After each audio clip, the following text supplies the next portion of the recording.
O delegado territorial da Xunta en Ourense, Manuel Pardo, acompañado do alcalde Germán García Ávila, do deputado provincial de Medio Ambiente e Enerxía, José María Lago, e técnicos da AXI, desprazouse esta mañá aos núcleos de Prado Cabalos, Sabouza e Pixeiros, no concello de Viana do Bolo, para supervisar as obras de desentullo que se están a desenvolver en coordinación co ente provincial.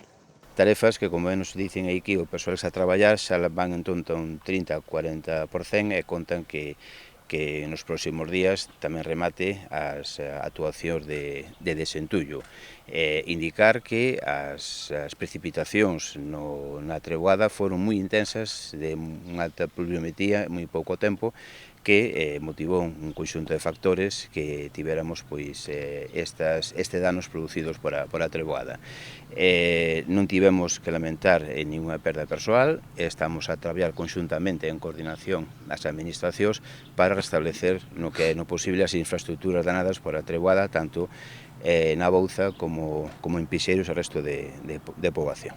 Primeiro foi abrir os accesos e abrir as canalizacións dentro da Bouza para que se viña unha segunda treboada pois non se collera outra vez pasar a isto. Despois, ca Xunta, fixose cargo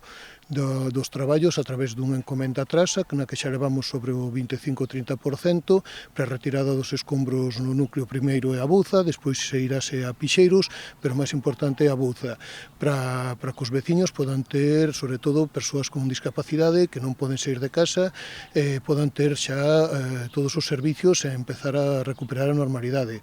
A Xunta demanda a Deputación e tras a contratación dunha empresa especializada están a revisar as tarefas de retirada dos residuos e materiais arrastrados polas riadas, co fin de favorecer a recuperación da normalidade no municipio e avanzar nas labores de limpeza e restauración das zonas afectadas. É evidente, non, a simple vista de que isto fai unha semana ou fai 5 ou 6 días non ten nada que ver co que se ve hoxe, non? Hai casas que estaban cubertas pola terra e polo barro e agora xa están á vista, xa poden acceder a elas, é dicir, o traballo sí que se vai notando. Queda moito por facer, non? Porque, bueno, pode ser que probablemente nos vindeiros días vayase rematando o que é a retirada de escombros, pero bueno, aquí quedan moitísimas cousas que facer, por iso non seguimos reivindicando desde o Concello de Viana de que os investimentos que hai que realizar despois en infraestructuras e en bens particulares son inmensos, non? E por iso seguimos insistindo en que non estaría nada de máis de poder declarar emergencia para implicarse todas as administracións, porque eu creo que considero, sin ser un técnico evidentemente, que os investimentos que hai que realizar son moi profundos e moi fortes, non?